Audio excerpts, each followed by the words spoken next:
Good evening. I'm PJ O'Neill, serving as Branch Chief STEM Training in the Student Programs Directorate and Coast Guard Auxiliary. Welcome to this month's Tech Talk, First Aid Training Opportunities for Sea Scouts, Core Skills You Need and Where to Learn Them. Tech Talks are sponsored by the U.S. Coast Guard, Coast Guard Auxiliary, and the Sea Scout program. Tech Talks are held on the fourth Tuesday of the month at 2100 hours Eastern. Our next Tech Talk will be presented on March 25th.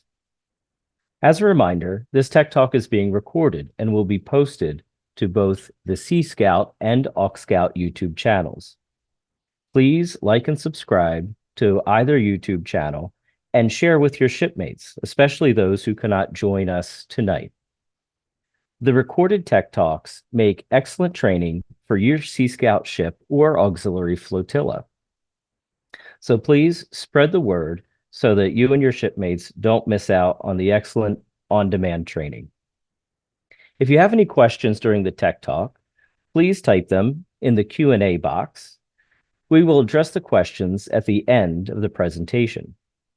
Now, tonight our subject matter expert is Dr. Robin Pope.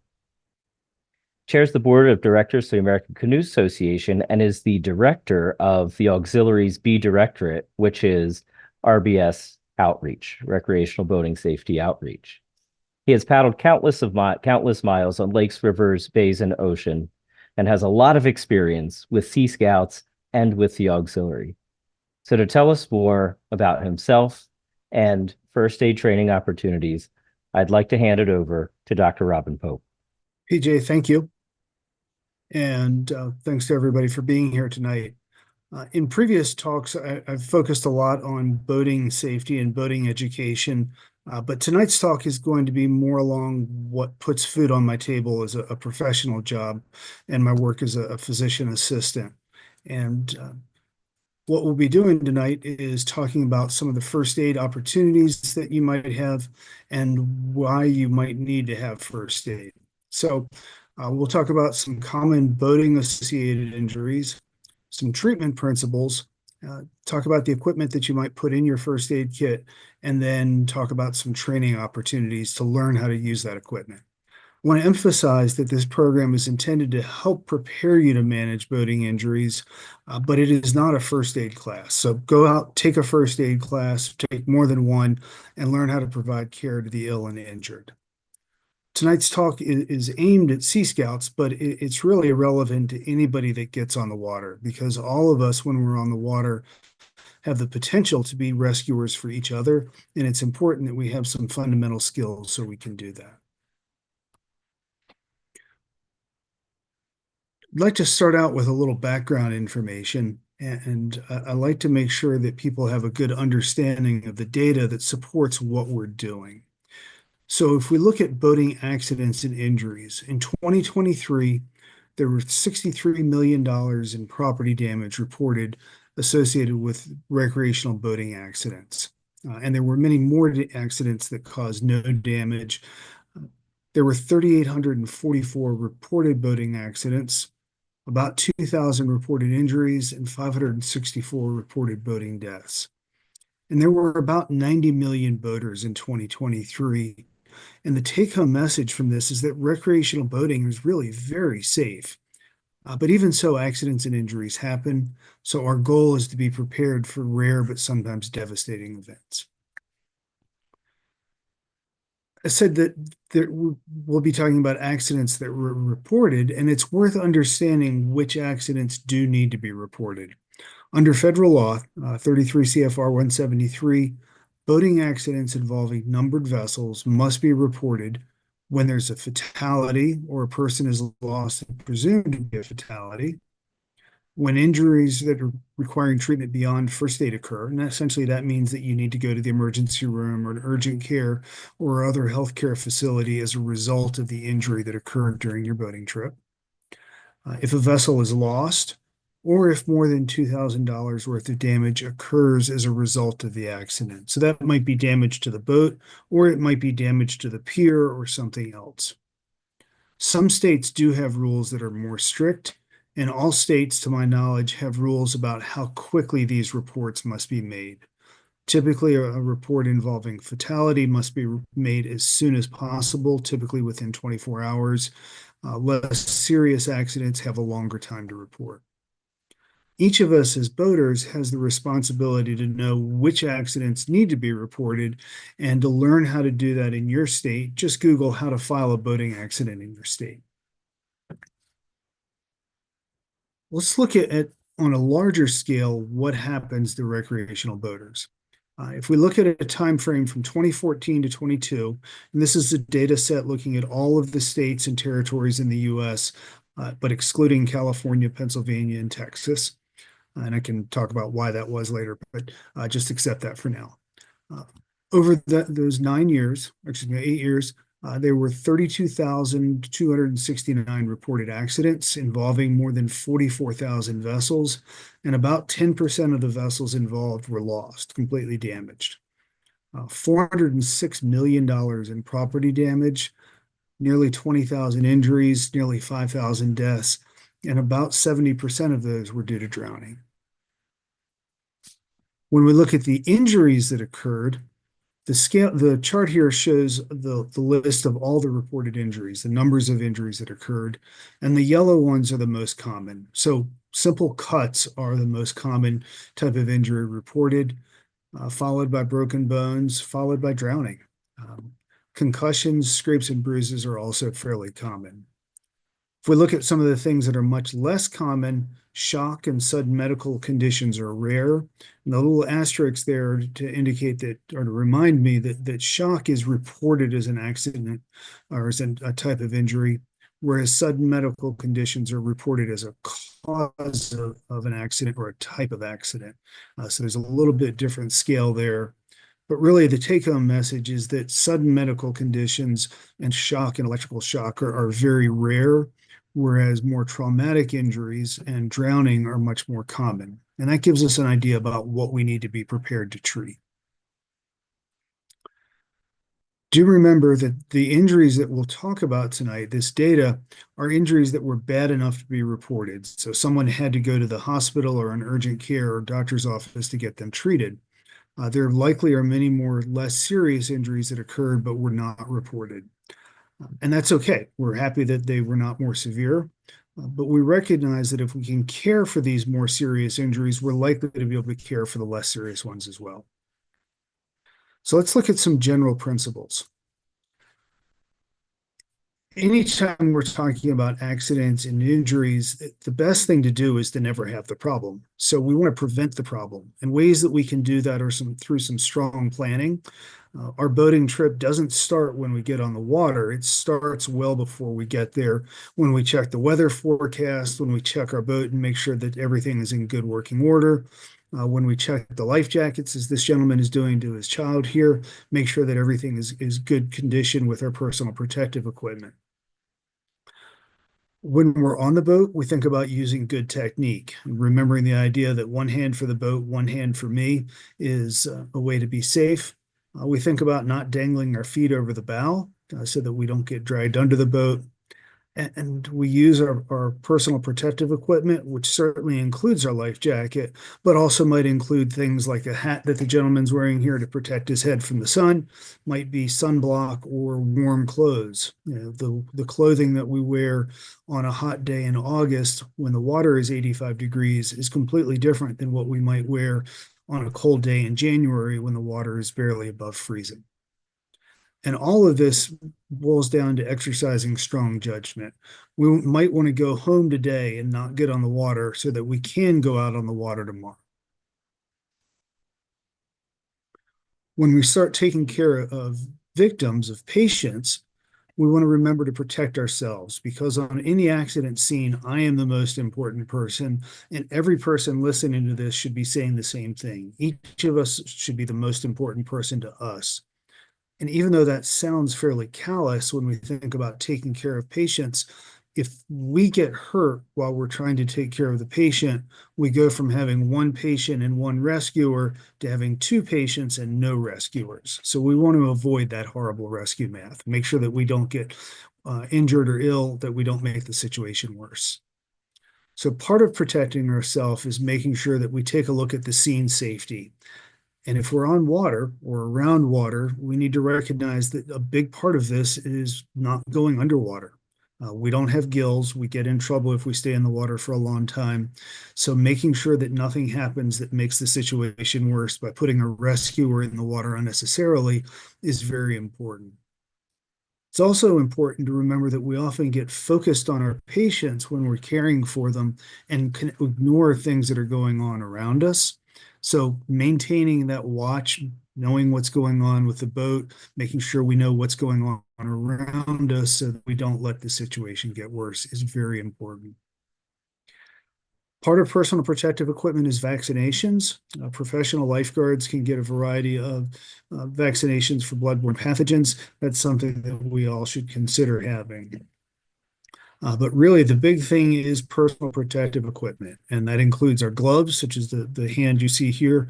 It also, on a boat or around water, might include personal flotation devices and thermal protection. One of the coldest times I've ever been in the water is doing backboarding drills in a cold lake, and just kind of standing there as a victim for an hour was brutal.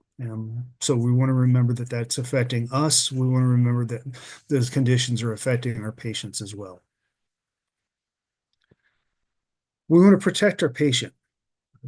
We've taken care of ourselves, we've taken care of our team. Now we think about our patient. So we take steps to maintain that scene safety. We get them out of the water, and we make sure that we drive the boat while we're doing this. We don't let the boat turn into this example here. This is a famous painting, The Raft of the Medusa. If you want to look at a kind of a horrifying shipwreck story, look up the wreck of the Medusa. This is what we want to avoid while we're taking care of our patients. Instead, we want to provide supportive care because keeping our patients comfortable is important. As we're doing that supportive care, we want to look at life threats, things that will immediately harm our patient, potentially kill our patient. And we look at 5 things. The first is the patient's airway. Next is their breathing, and then their circulation, which includes their heartbeat and massive bleeding. We use an ABCDE mnemonic here. So the next is disability. And when we think about disability, we're thinking about their mind. How is their brain working? Do they have a neurologic or a spinal disorder? And then we think about the exposure and environment. And particularly on a boat, if someone is out in the sun, in the wind, in a cold day, we can be thinking about both sunburn and dehydration as well as hypothermia. So we need to get them out of the water into a protected environment where we can take care of them. The key element here with this initial assessment is that when we find a life threat, something that's going to dramatically impact our patient, we take care of it as soon as we find it. So if we find that a patient is not breathing, then we start doing rescue breathing. If we find that there's massive bleeding, we stop the bleeding, and we do it as a first step before we move on to something else. After we've taken care of these significant life threats, we then move on and do a full assessment of the patient. That includes a head-to-toe exam, and literally starting at their head and assessing everything all the way down to their toes. We get a history of what's happened to them and what their medical history is. And we get their vital signs. And after we do that, we have a complete picture, and then we can look at beginning treatment for everything we find. Because we don't want to get distracted looking at, say, an ugly looking broken bone where the bone is twisted and ugly and out of shape and draws our attention, but miss something that might be more severe, like the uncontrolled bleeding that's coming out of their back. So we do the head to toe assessment, take care of everything, and then we can move on. If all of us think about the last time we were at a doctor's office for a sick visit, we recognize that this is probably not what happened. Instead, they did what's called a focused assessment, where someone comes in with a discrete problem, tells you, yes, I was in the kitchen cutting up vegetables and I cut my finger, and that's the only thing that's wrong. It's okay to focus on that thing that's wrong. But if we're unsure what's going on, then we do need to do that head-to-toe assessment so we can figure out everything that's affected our patient. So let's move on and look at some common injuries.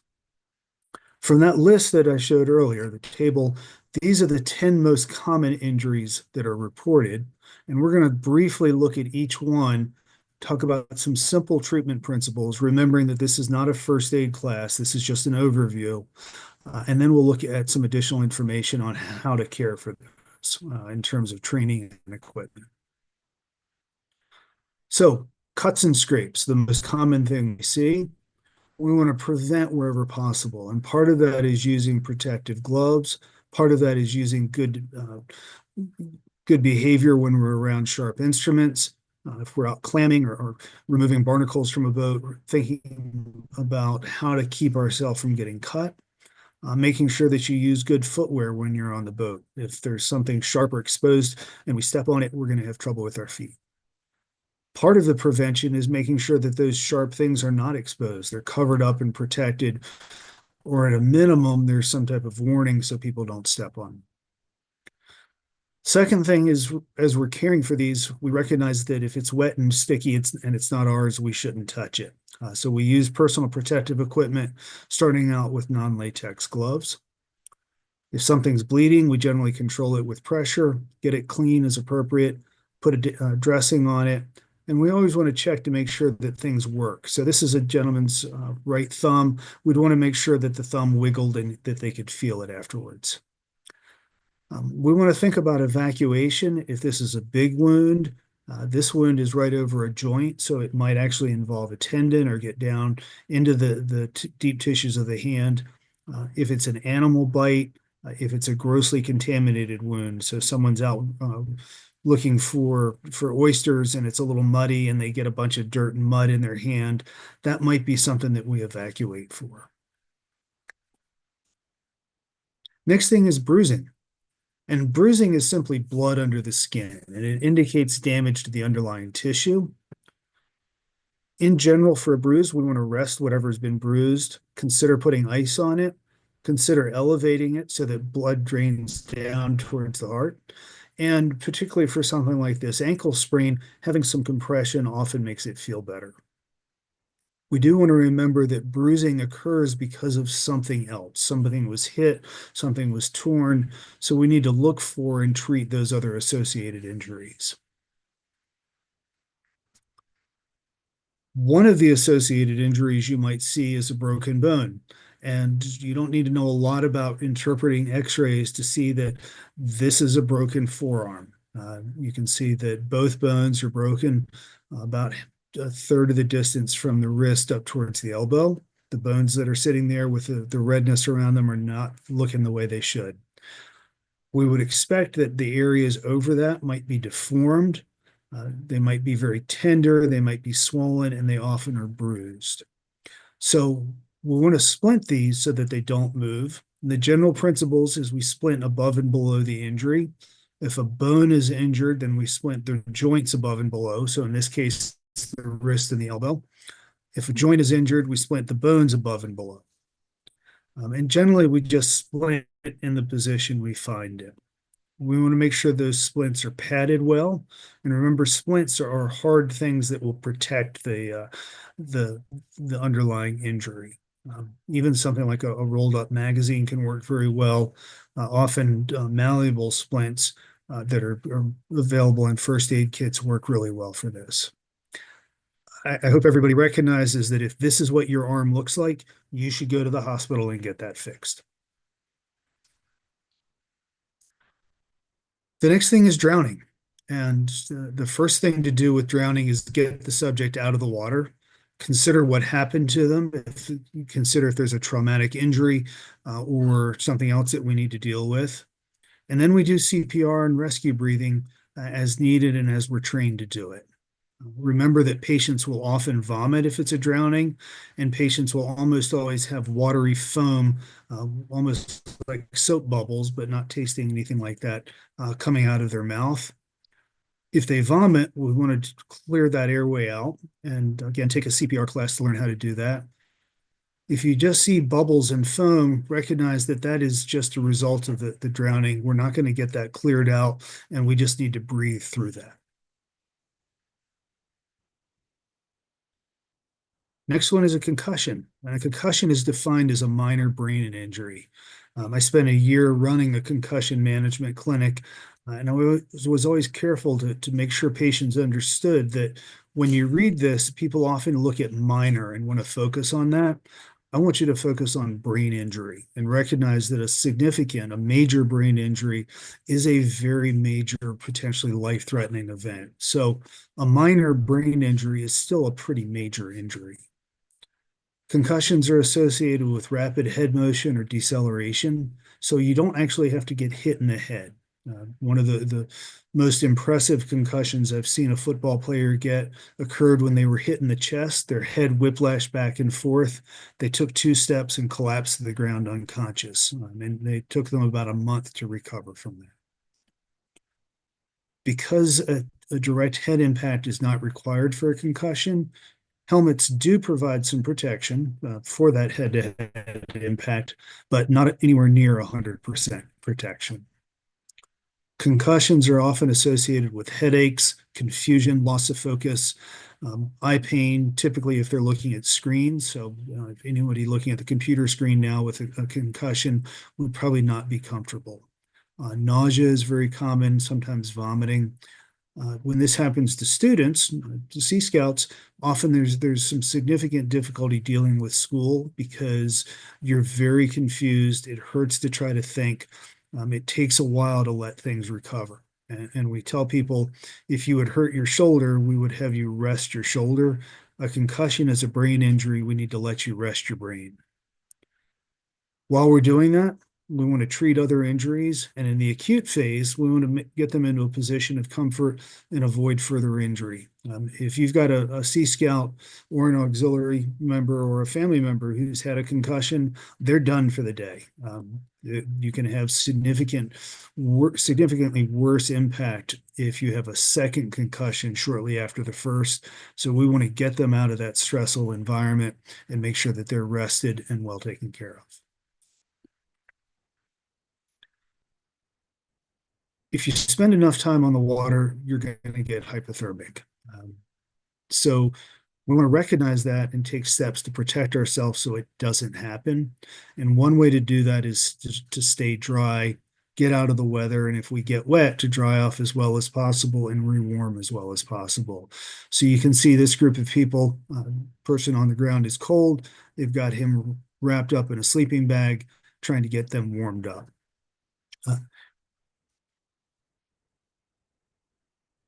Next, we look at internal organ injury, shock, and sudden medical conditions. And if you look at the picture here, it's pretty clear this person was probably not in a boating accident. They were in a car accident. They've got significant bruising from where the car seat belt ran, and that makes us worry about underlying injuries. We look for bruising and tenderness to show that someone has had an internal injury.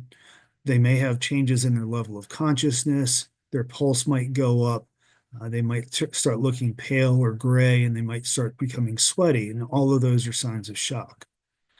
If that starts to happen, we want to get a patient into a position of comfort, and generally that's laying down. We want to insulate them. That means having some type of padding under their back, as well as get them warm. So blankets or sleeping bags or just extra clothes. And we want to recognize that this might be a significant injury that we can't do much for. So deciding if we can evacuate the patient, which means using a boat to get them to a place where EMS might come in, or calling for help and getting that help to come to where we are on the water. If you spend enough time boating, you will look like this young man. If people are using a black and white screen, you won't notice how red this gentleman's back is. He spent too much time in the sun. And that's one of the more common ways that we get burned while we're on boats. We also can get burned through hot surfaces and even friction. Just holding a rope and letting it slide through your hand can lead to a friction burn on your hand. So to avoid this, we want to protect our skin. If we can't protect their skin and a burn happens, we want to do whatever we can to stop the burning. So this gentleman looks like he has wisely come inside and gotten out of the sun. We want to take steps to cool the burn, and generally that means cool water, no ice or anything like that. And then we don't put any ointments on this. We just use a loose dry dressing and make sure that we take steps to keep this patient well hydrated because it's easy to get dehydrated with a burn, and make sure that they stay warm because their skin is not working correctly. They often get cold easily. Next step is a dislocation. And this is an x-ray of a dislocated shoulder. You can see the humerus, the long bone that's got a little ball on the end of it. And you can see that that ball is partially covered up by a piece of bone. And that piece of bone is where the shoulder joint actually sits. So this shoulder has been popped out and is out of place. 1/6 or so of whitewater paddlers suffer a shoulder dislocation during their paddling career. As I note here, 100% of the speakers in this presentation have had that happen. And we prevent it through good techniques. So keeping our elbows low and in front of us, staying in a push-up position rather than having our arms out to the side and up with our elbows above our shoulder. If a dislocation happens, we want to protect it in place with a sling as well as possible. And if possible, take an advanced first aid course and learn how to reduce the shoulder dislocation. And then the final injury we'll talk about is the spinal injury. And spinal injuries are devastating. They can lead to paralysis and death. They can have significant impact on quality of life. So our big thing is to prevent them from happening. Take steps to prevent falls, take steps to prevent unexpectedly striking our head and neck. If they do happen, we want to stabilize the patient on scene, protect them from the environment. And this is a thing where we don't want to mess around. If we think somebody has had a spinal injury, they've got tingling and numbness in their extremities, or they can't move an extremity, they're point tender on their spine, this is the time to get help to us. We don't need to be improvising backboards. We don't want to put the patient at further risk. So we want to get people who've got extensive medical care to help provide that care. This is definitely a time to call 911. So if we're going to provide care to patients, we need some tools to do that. And those are our first aid kits. For boating, generally we want to start with how we store the equipment. And that can either be done with a box, as shown in orange here. And this is a box that's plastic. It's got an O-ring seal, so it's watertight, and it has clasps to make sure that it stays tight. We can also use a dry bag, and some dry bags are drier than others, but they're all roll top bags that help keep water out. We probably want to recognize that our dry storage sometimes isn't, so having some type of waterproof material on the inside. So things like Ziploc bags or more secure lock sack bags are often used. And this we'd put our equipment into each one of these and then put it in our larger container. So we'd essentially have a double waterproof approach just to keep our equipment clean and dry. What do we put in our equipment? And I put some suggestions here, but the last suggestion, take a class and then get a kit that contains what you know how to use, is really the most important thing. Having a bunch of things that you don't know how to use is just extra weight that is pointless for you to carry. But having things that you wish you had but didn't bring along is equally, if not more, disastrous. So make sure you know what's in your kit, make sure you know how to use it, and make sure you have the things that you need to do what you're trained to do. So some general principles. Start out with personal protective equipment. Tell people that the answer to how many gloves you need in your first aid kit is more. Because if we look at taking care of a patient, we put on a pair of gloves, take care of them, need to get something out of the first aid kit, so we take our gloves off so we don't contaminate the kit, get whatever we need, put a new set of gloves on, take care of the patient. Turns out that our glove has a hole in it, so we have to get another glove. You can go through gloves very, very quickly in a first aid situation. It's worth having a CPR barrier device, and even worth having some eye protection. Inexpensive eyewear is a nice thing to have if there's blood, because blood can splash into the eyes. It's really nice to have writing tools so you can take notes. Knowing what happened and when it happened is very helpful to the higher level care that might come in and take over the care that you've started. We know that bleeding is the most common issue. Cuts are the most common injury that's reported, so we want to have bleeding control supplies. Broken bones are very common, so we want to have splinting supplies. Um, Hypothermia is one of the more common things we see, so we want to have a way to treat that. But we also want to deal with the opposite, the hyperthermia or elevated temperature, so having sunblock or hats to help protect you. I put medications with a question mark because if you're not trained in how to use a medication, you shouldn't be bringing it. But you should be thinking about medications for you personally. If you have medical conditions that require medication, you should make sure that you have extra medications with you. Common things that we see in first aid kits for personal use are EpiPens if you have an anaphylactic reaction to bees or peanuts or things of that nature, and asthma inhalers. But whatever your medical condition is, make sure that you bring things to take care of it. As you take first aid training, you'll learn about some common over-the-counter medications that you might bring with you. And I'm not going to name those, but go ahead and take the class and learn what is commonly used so that you can better help your ship and your friends. Final thing is cleaning supplies, because you want to make sure that your hands are clean before you touch the patient, and you want to be able to clean up the mess afterwards. And if the patient has blood or debris on them, you want to be able to clean them up. So you can have the best equipment in the world, but if you don't know how to use it, it doesn't do any good. So training is really important. CPR training has got to be one of the first things we focus on because drowning is such a common thing in boating, commonly reported injury. There are fundamentally three levels of CPR that are taught today. There's a hands-on only. You don't have to ventilate or breathe for the patient. It's easy to learn, but probably inadequate for drowning because drowning is a respiratory issue. It's a breathing issue, so we want to know how to do rescue breathing. Community CPR is what's most commonly taught, and it teaches you one-person CPR, use of a barrier device like a pocket mask, and use of an AED or automatic external defibrillator. AEDs are a little bit beyond what we would do here, but AEDs save lives, and if you're on a larger boat, if you're in a facility that has one, you should know how to use it.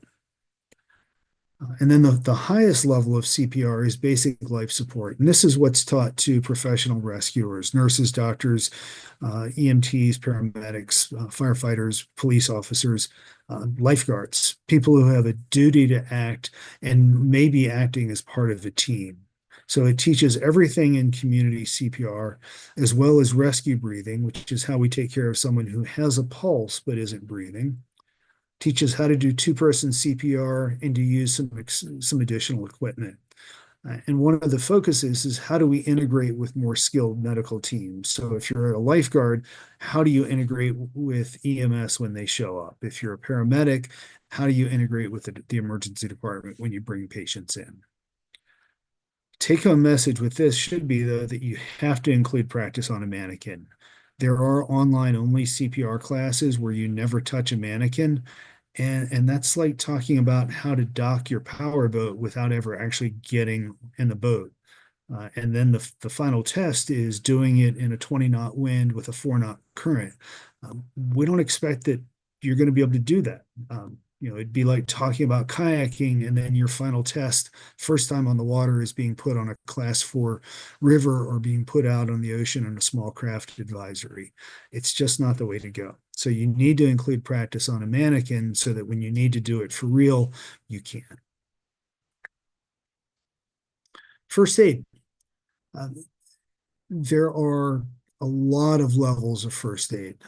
Basic first aid is the most common thing taught, and it's really oriented towards areas that are close to medical care, where you can pick up the phone and call 911 and EMS will be there quickly. And those are typically a couple hours long.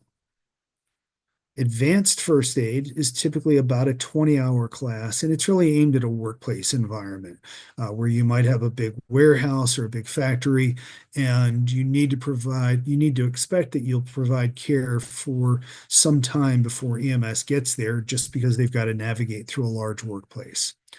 These are fairly difficult to find. They're not taught very often, but they're very solid courses. Wilderness first aid is essentially the same as advanced first aid, but with a focus on a wilderness environment. And it's appropriate for those of us that work or play in more remote areas. Wilderness first aid should be very hands-on, very scenario-based. I actually taught a refresher course yesterday, on Sunday, and it was an 8-hour course as a refresher, and about half of it was scenario driven and hands-on, and another hour or so out of that 8 hours was hands-on practice. So lots of hands-on practical experience with this. If you want more advanced training, the next step would be advanced wilderness first aid. It adds longer scenarios, gives more in-depth training, and generally teaches how to reduce shoulder dislocations. The next is emergency medical responder, which is oriented towards first responders who have a duty to provide basic medical care. And often people like firefighters and police officers would take this. And then wilderness first responder takes this content and puts it up into a wilderness setting. This is designed to teach people how to be the lead provider when there's nobody else around, often taught to people who have a professional duty, so trip leaders, trip guides that are in the backcountry. And it's typically an 8 to 9 day course with 8 to 10 hours of contact each day. It's a long, very in-depth, and incredibly rewarding and fun course. Even more advanced, emergency medical technician is the base level to be working with an EMS service, typically about 120 to 130 hours of classroom plus clinical time on an ambulance or in an emergency department. And then finally, we look at wilderness EMT, which is essentially an EMT course plus a wilderness first responder. Typically as much as 200 hours in length, provides in-depth scenarios, in-depth training, very worthwhile course. There are training events beyond that for medical professionals, nurses, doctors, PAs, that type. And if you Google those or contact me privately, I can talk to you about that. So where do you find the training? And there are lots of places that you can go to. Hospitals may offer it to the public or may be able to direct you where to go. Fire departments and EMS agencies may offer the training themselves to be able to tell you where to go. Community colleges often will offer the training in-house. Outdoor stores and outdoor programs can often tell you where to go. And what do you look for? There are lots of different programs, and I'm deliberately not naming any of the programs that are out there because the high quality programs are really pretty similar. They teach a very similar curriculum. They're all very well done. So instead of looking for the name of a specific program, and if I start listing names, I might miss one. So again, I don't want to do that. But what I'd encourage you to do is first look for availability. If there's one school that you read about and you think they would be great to go to, but it turns out that they only teach classes 500 miles away from you, they're probably not the best choice. Look at the convenience. When do they have the classes scheduled? Can you get to the classes? Look at the facilities that they're being taught in. If you want to do a wilderness course, it might be nice to do it in a backcountry setting, or at least where an outdoor facility is available. If it's being taught, inside a building and it's never going outside, that's probably not the best facility. If you want EMS training, having access to an ambulance, having access to an emergency room is important. Cost is important. Some courses are more expensive than others, and quality is not always a function of cost. Some instructors will deliberately offer inexpensive courses because they feel like it's important for the public. Employers or agencies may subsidize the cost. So cost should be a factor, although probably not the most important one. I'd say the last one is probably the most important, and that's the instructor background and reviews of the instructor. If you can find people who've taken that course before, find out what the instructor background is, how well they were able to address your individual needs, because if you are a boater and your instructor is a backpacker, they might do an awesome course focused on backpacking, but not be comfortable talking about boating, and vice versa. So learn about your instructor so that you can find something that is as close as possible to what you need. So we've given you a lot of information, and how do I want you to use this? I look at 4 steps, and the first thing we do is, knowing this, you can anticipate common problems and take steps to prevent them from happening. And you can recognize them second when they're likely to happen and take steps to make sure they don't. So we know that burns are a common thing. We keep that in our mind. And then when someone is cooking on the boat and the weather is a bit rough, and the soup is starting to splash around and bubble out of the soup pot, maybe we think about splitting that bowl up so it's less likely to splash on someone. Maybe we think about getting into sheltered water so that those burns don't happen.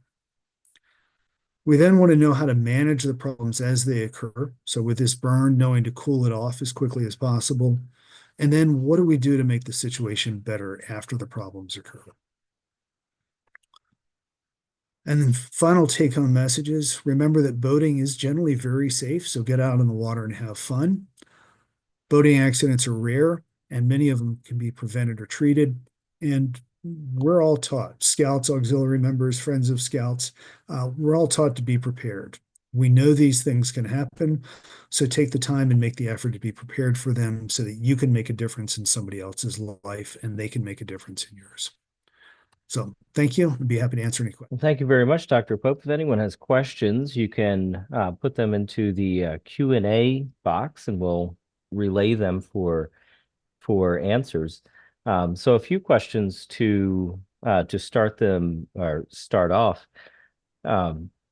Say in a Sea Scout ship, is there any benefit to everyone who's interested going out to find their own appropriate level first aid training, CPR training, or registering for a training as an entire group? Or have you participated in this where either as a student or instructor an entire ship comes together for some sort of training? Yes, that's a great question. And the screen looks like I'm a little slow.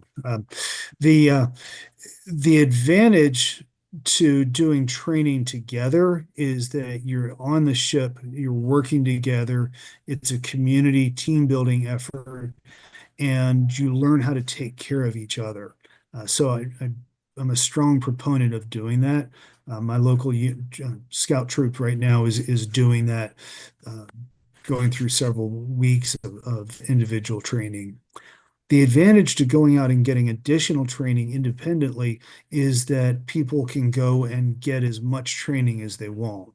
I think my recommendation would be to do both. So train as a unit so that you can work together.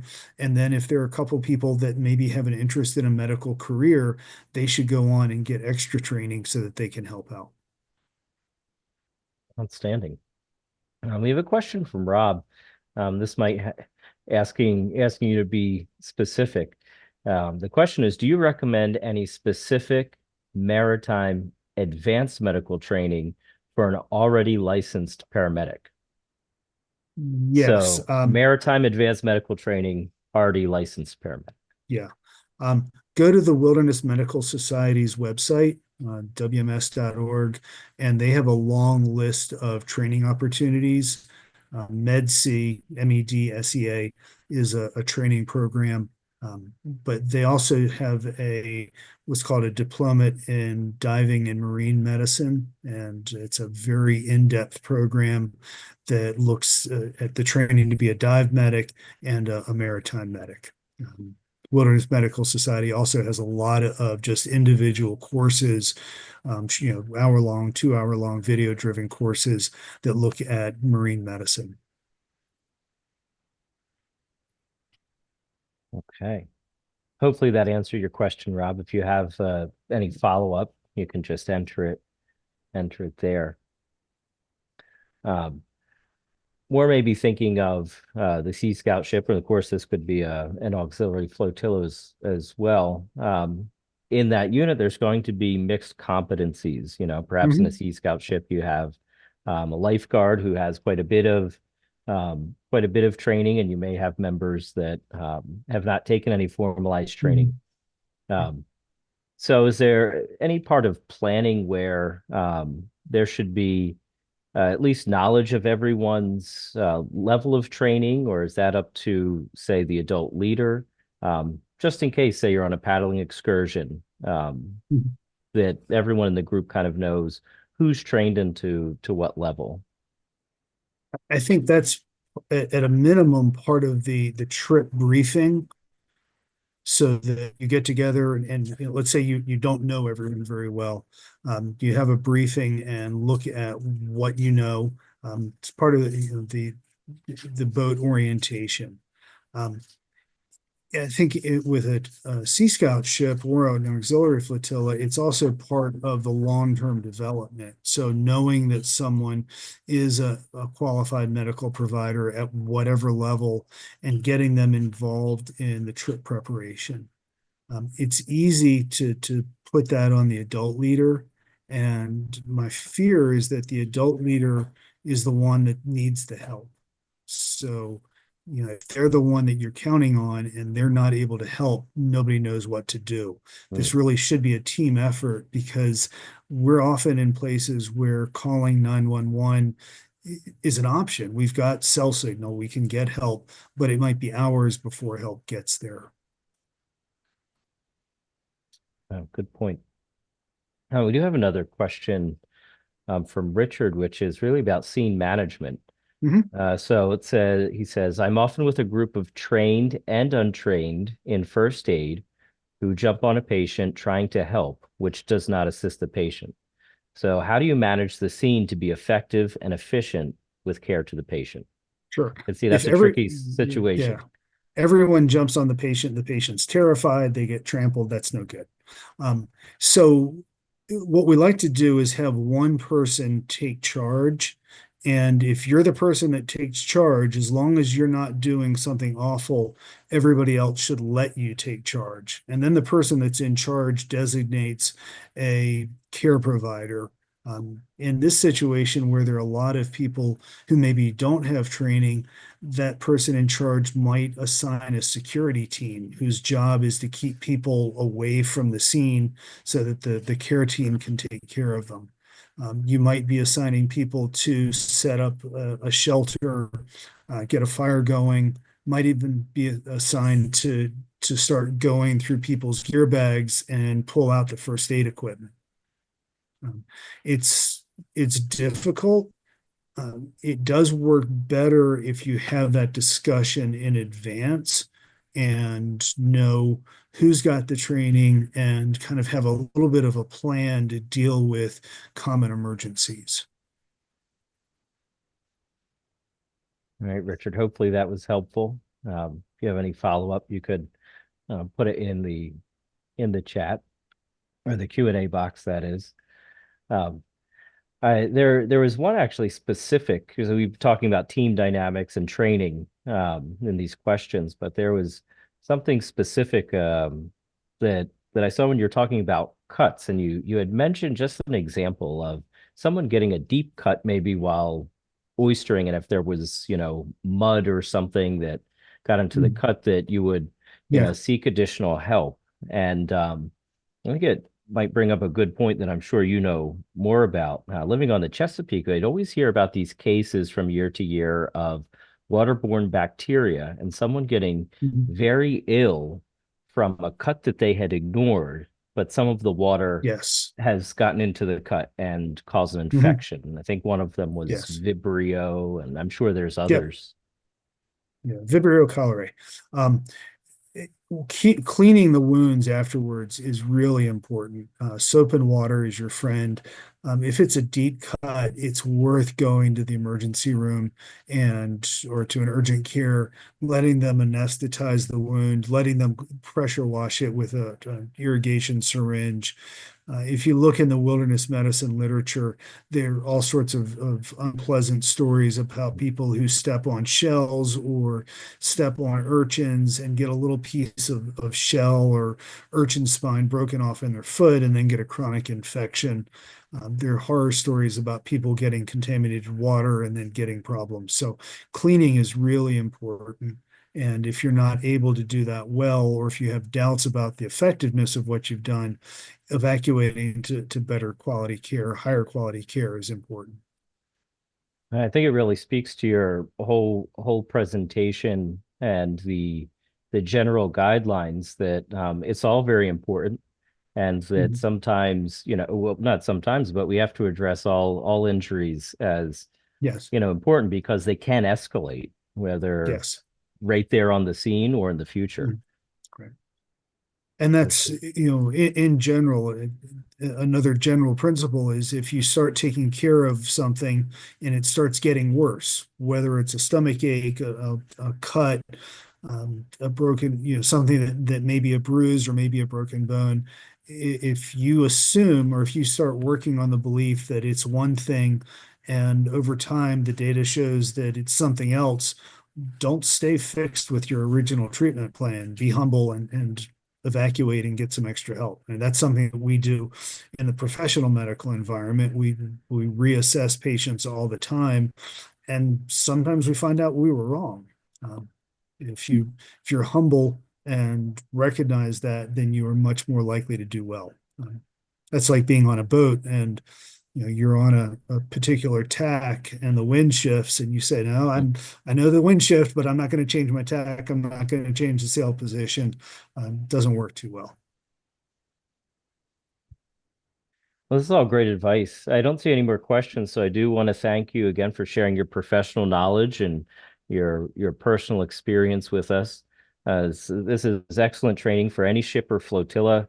There is so much information that serves as food for thought and a starting point on where members can start to become trained, or even our question for someone who's already a paramedic on how to seek very advanced training. So thank you for Mhm. covering this breadth and depth of training opportunities with us tonight, Robin. It's very useful information. And I hope to see everyone back on March 25th for our next Tech Talk. And thank you again very much, Dr. Pope. You're welcome.